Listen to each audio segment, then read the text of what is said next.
உலகில் உள்ள அனைத்து தரப்பு அன்பை இணையங்களுக்கும் சாஸ்திர நெறிமுறைகளை பற்றியும் நவக்கிரகங்களின் தன்மைகளை பற்றியும்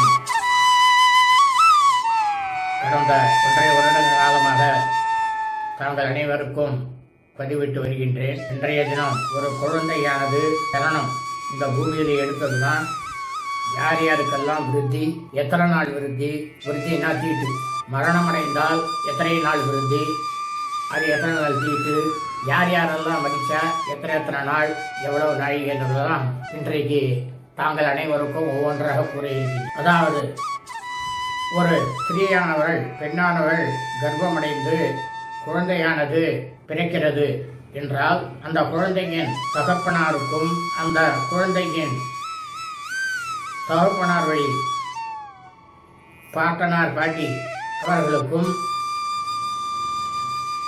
பங்காளிகள் அனைவருக்கும் 10 நாள் தீட்டு, கணவரோடு சேர்த்து 10 நாள் தீட்டு, அதாவது விருத்தின்னு பேர். அப்போ கர்ப்பஸ்திரிக்கு கர்ப்பம் வந்து குழந்தை வந்து வெள்ளம் வந்தோன்னா அந்த அம்மாவுக்கு தாய்க்கு எத்தனை நாள் தீட்டுன்னா, பொன் குழந்தையாக இருந்தால் 42 நாட்கள் தீட்டு, ஆண் குழந்தையாக இருந்தால் 35 நாள் தீட்டு அந்த தாய்க்கு உண்டு. அதாவது ஜனனம் எடுத்தால் யார் யாருக்கெல்லாம் எத்தனை நாள் விருத்தி என்று கூறி வருகின்றேன். அப்போ அந்த ஜனன காலத்திலே தீட்டானது தாய்க்கு, குழந்தையினுடைய தாய்க்கு பெண் குழந்தையாக இருந்தால் 42 நாள், ஆண் குழந்தையாக இருந்தால் 35 நாள் என்று கூறினேன். ஆம், உண்மைதான். ஆனால் பிராமணர்களுக்கு இந்த குழந்தை பிறந்த 11வது நாளும், கத்திரியர்களுக்கு 12வது நாட்களும், வைசியர்களுக்கு 16வது நாட்களும், சூத்திரர்களுக்கு 21வது நாளும் பெயர் வைத்து புண்ணியாக வாசனம் செய்ய வேண்டும். ஒவ்வொருத்தருக்கும் ஒவ்வொரு வர்ணக்காரர்களுக்கு 4 வர்ணக்காரர்கள், இந்த 4 வர்ணக்காரர்களுக்கும் ஒவ்வொருத்தருக்கும் ஒவ்வொரு நாள் உண்டு. இப்போ நாமெல்லாம் வந்து இஷ்டத்துக்கு வச்சுக்கிறோம், நம்ம சௌகரியத்துக்காக வச்சுக்கிறோம் பேர் வைக்கிறது. அப்படி அந்த பெயர் வைக்கும் நாளன்று மட்டும் புண்ணியாவாசனம் செய்யும்போது தாய்க்கானது அன்று ஒரு நாள் மட்டும்தான் தீட்டானது போகும். மறுநாள் மறுபடியும் அவளை வந்து அந்த தீட்டு வந்து குடிச்சிக்கும். அப்போ அந்த தாய்க்கு அத்தனை நாள் தீட்டில் என்ன செய்யலாம், எதை செய்யக்கூடாது, அதாவது ஜனனத்துக்கு தான் நான் சொல்கிறேன். இப்போ கோவிலுக்கு போகப்படாது, வீட்டில் சுபகாரியங்கள் செய்யப்படாது. ஆனால் வீட்டில் விளக்கேற்றலாமா? தாராளமாக. அந்த யாராவது பிரம்மச்சாரிகளாக இருந்தால் தாராளமாக விளக்கேற்றலாம், எல்லாம் பண்ணலாம். ஜனனத்துக்கு மட்டும் தாராளமாக விளக்கேற்றலாம், சுவாமிக்கெல்லாம் பூஜை பண்ணலாம், எல்லாமே செய்யலாம். அதாவது பிரம்மச்சாரியாக இருக்கிற பசங்களை விட்டு செய்யணும். திருமணமானவர்கள் அனைவருக்குமே விருத்தியானது 10 நாள் இருக்கும். இந்த 10 நாள் கழிச்சு அவள் ஸ்நானம் பண்ணிட்டு பஞ்சகவியத்தை சாப்பிட்டுட்டாள்னாக்கா அவளுக்கு அந்த தீட்டானது போயிடும். புருஷாள் எல்லாருக்குமே, அதாவது அந்த குழந்தையினுடைய தாயை தவிர. இவர்கள் 10 நாள் ஆயிடுச்சுன்னா எல்லா கோவிலுக்கும் போகலாம், எல்லாம் பண்ணலாம், எல்லாமே செய்யலாம், விசேஷங்கள்லாம் கலந்துக்கலாம், எல்லாம் பண்ணலாம். அதாவது தாய் மட்டும்தான் அந்த பெண் பிள்ளையாக இருந்தால் 42 நாட்களும், குழந்தை பிறந்ததிலிருந்து 42 நாட்களும், ஆண் குழந்தையாக இருந்தால் 35 நாட்களும் சுப நிகழ்ச்சிகள் எதையும் கலந்து கொள்ளக்கூடாது, ஆலயங்களுக்கு செல்லக்கூடாது. அப்படி மீறி நாம் அனைத்திலையும் கலந்து கொண்டு சென்றோமே ஆனால் நமது குடும்பத்தில் நிம்மதியானது இருக்காது. இதையெல்லாம் நீங்கள் சரிவர கடைபிடித்தீர்களே ஆனால் உங்களது குடும்பத்தில் மிகவும் சந்தோஷமானது தாண்டவமாடும். அப்படி இந்த ஜனனத்திலே என்ன என்று உங்களுக்கு கூறினேன். ஜனனம் எடுத்தாக்க அந்த குழந்தையோட அப்பாவுக்கும் சரி, அப்பா வழி பாட்டனார் பாட்டி முப்பாட்டன் அவ வெளியக்கூடிய பெரியப்பா பிள்ளைகள், சித்தப்பா பிள்ளைகள், அதாவது அப்பா வழி அவ எல்லாருக்குமே, ஆம்பளைகள் எல்லாருக்குமே 10 நாள் விருத்தியானது உண்டு. அதாவது திருமணமானவர்களுக்கு மட்டும், பிரம்மச்சாரிகளுக்கு அந்த தீட்டு கூட கிடையாது. பிரம்மச்சாரியாக இருந்தால் அந்த பையனுக்கு அந்த தீட்டே கிடையாது, அவனுக்கு அந்த விருத்தியே கிடையாது. அது யாருக்கு அண்ணனுக்கு உடனே பிறந்தாலும் சரி, தம்பிக்கு உடனே பிறந்தாலும் சரி, பிரம்மச்சாரியாக இருந்தாக்கா கிடையவே கிடையாது. ஆனாலும் அந்த பிரம்மச்சாரி பையன் அந்த வீட்டில் எல்லாத்தையும் செய்யலாம். இது ஜனன காலத்தினுடைய விருத்தி. இந்த விருத்தியில வந்து எல்லாரும் கண்டிப்பாக கடைபிடிக்கணும். அதாவது தலைச்ச குழந்தைக்கு மட்டும்தான் இல்லை, இவாளுக்கு எத்தனை குழந்தை பிறந்தாலும் அத்தனை குழந்தைக்குமே உண்டு விருத்தி. எத்தனை குழந்தை அவ பெற்றுட்டாலும் அத்தனை குழந்தைக்குமே இதே மாதிரி தான் விருத்தி வரும். அது பொன் குழந்தையா இருந்தாலும் சரி, ஆண் குழந்தையா இருந்தாலும் சரி. அடுத்ததாக மரணம். அதாவது ஒருவர் இல்லத்திலே தாயாரோ தோப்பனாரோ மரணிக்கிறார் என்றால் இவர்களை சார்ந்த அனைத்து பங்காளிகளுக்கும்னாக்க தோப்பனார் வழியில் இருக்கிறவா, சித்தப்பா பிள்ளை தோப்பனாருக்கு சித்தப்பா பிள்ளை, இதே வந்து அம்மா வழியும் சித்தப்பா சித்தி வரும். ஆனால் தோப்பனார் வழியில் இருக்கக்கூடிய பெரியப்பா சித்தப்பா இந்த வழியில் இருக்கக்கூடியவர்களுக்கு, அண்ணன் தம்பி இந்த பங்காளிகளாக இருக்கிறவர்களுக்கு மறித்தார்களே ஆனால் 10 நாள் விருத்தியானது உண்டு. 10 நாள் தீட்டு.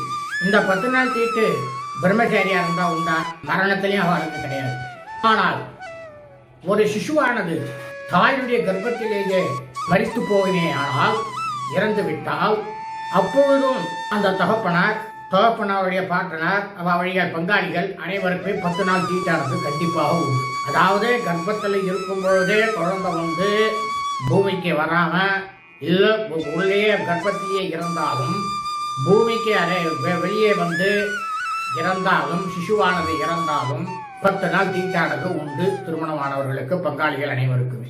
அது ஆண் பிள்ளையானாலும் சரி, பெண் பிள்ளையானாலும் சரி. இந்த 10 நாள் தீட்டு முடிஞ்சாவிட்டு தான் இவா எல்லாத்தையும் பண்ணணும். பங்காளிகளுக்கெல்லாம் பெரியவாள் இருந்தால் குழி தர்ப்பணங்கிறது உண்டு. இந்த குழி தர்ப்பணத்தை பண்ணிவிட்டு காரியத்தை முடிச்சுவிட்டு அதுக்கப்புறமா தான் பண்ணணும். ஆனால் இந்த காரியங்கிறது எப்படின்னாக்கா, இந்த 10 நாள் மட்டும் சொல்கிறேன், எப்படி 10 நாள் தான் தீட்டு அப்படின்னு கேட்டீங்கன்னா, இந்த பிரபூத பலியானது போடுவது 10வது நாள். இந்த பிரபூத பலி முடிஞ்சு போச்சுன்னா ஏகாதசி தினம், ஒருவர் இறந்ததிலிருந்து தசம தினம் வரைக்கும், பிரதம தினே ஆரம்பிய தசம தினே பர்யந்தம், அது வரைக்கும் முதல் நாள்லேருந்து 10வது நாள் வரைக்கும் அவளுக்கு தீட்டானது உண்டு. இந்த பிரபூத பலியை போட்டுட்டு அதை பார்த்த உடனேயே தீட்டானது போயிடுது. மறுநாள் ஏகாதசி தினமாக இருக்கக்கூடிய நாளில் ஏவரிஷ்டம் என்று சொல்லப்படும் அன்ற காலைக்கு பூஜை செய்து நந்தி பகவானானவர் அந்த ஸ்தூலமாக இருக்கக்கூடியதை அழைத்து கொண்டு செல்கிறார் என்றெல்லாம் போயிடுது. அப்போ இந்த 10 நாள் தான் பங்காளிகள் எல்லாம் விருத்தி. அப்போ 11 நாள் கர்த்தாவுக்கு அந்த 12 வரைக்கும் விருத்தி. அதை பண்ணிட்டு வெளில வந்துட்டாருன்னா முடிஞ்சு போச்சு. ஆனால் பிரம்மச்சாரிக்கு விருத்தியே கிடையாது.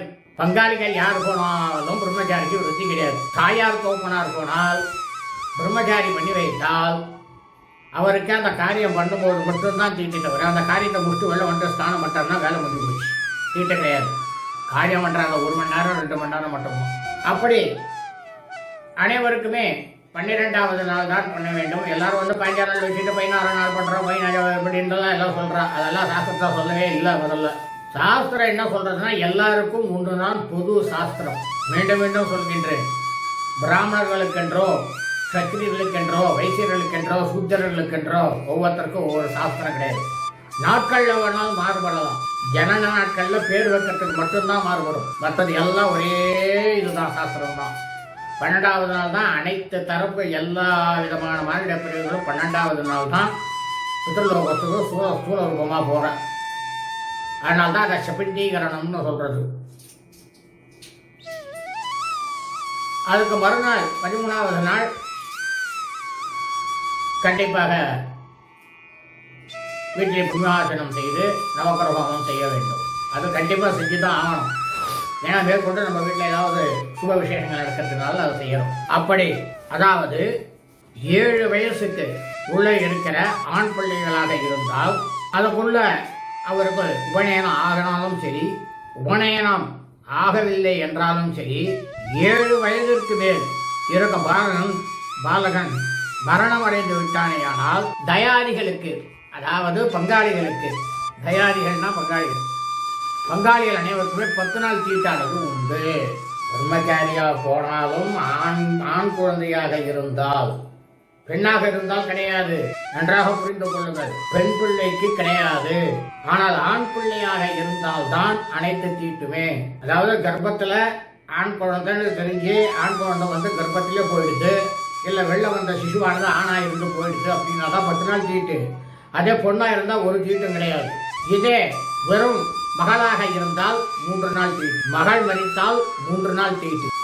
தாயார் தோப்பனார் இந்த 7 வயசுக்குள்ள பாலகனா போய், அதாவது ஆண் பிள்ளையா போயிட்டாக்க தயாரிகள் அனைவருக்குமே பங்காளிகளுக்கு 10 நாள் தீட்டு உண்டு. ஆனா அதே பொண்ணா இருந்தால் வெறும் 3 நாள் தான் தீட்டு. அப்படி இந்த மரணத்தினுடைய ஜனனத்தினுடைய நாட்களிலும் மரணத்திகளில் எவ்வாறு நாம் செயல்பட வேண்டும் என்றும் கூறி வருகின்றேன். நாளைய பதிவிலே என்னுடைய தொடர்ச்சியானது தொடரும். அனைவரும் இந்த பதிவினை கண்டு ரசித்து கேட்டு மகிழ்ந்து உடனடியாக ராமச்சந்திரன் துர்காயன் என்ற யூடியூப் சேனலுக்கு சென்று லைக் பண்ணுங்கள், ஷேர் செய்யுங்கள், சப்ஸ்கிரைப் பண்ணுங்கள், பெல் பட்டனை அமுக்குங்கள். தங்களுக்கு ஏதேனும் வாழ்க்கையில் சந்தேகம் இருந்தால் உடனடியாக தொடர்பு கொள்ள வேண்டிய அலைபேசி எண் 7373431431. மற்றொரு அலைபேசி எண் 7200125964. மீண்டும் நாளை இதே ஒருவர் மரணமடைந்து விட்டால் தாயாரிகளுக்கும் சரி மற்றவர்களுக்கும் சரி எத்தனை நாள் தீட்டு என்பதை இன்னும் விலாவரியாக நாளை கூற இருக்கின்றேன். அதாவது தாய்மாமன் போயிட்டா எத்தனை நாள், சித்தி அதாவது அம்மா வழியில் இருக்கக்கூடிய சித்தி சித்தப்பா அத்தை மாமா இப்படியெல்லாம் இருக்கக்கூடியவங்களாம் அத்தை அத்திம்பேர் இவெல்லாம் யார் யார் என்னென்ன அதெல்லாம் நாளைக்கு ஆரம்பித்து சொல்லுவேன். எல்லாரும் இதன் பிரகாரம் கடைபிடிச்சுட்டு அவ வாழ்க்கையில் சகல சௌக்கியத்தையும் அடைய வேண்டுவாய் உங்கள் அனைவரையும் அன்புடன் கேட்டுக்கொள்கிறேன். மீண்டும் நாளை சந்திப்போம். ஓம் தத்சத்.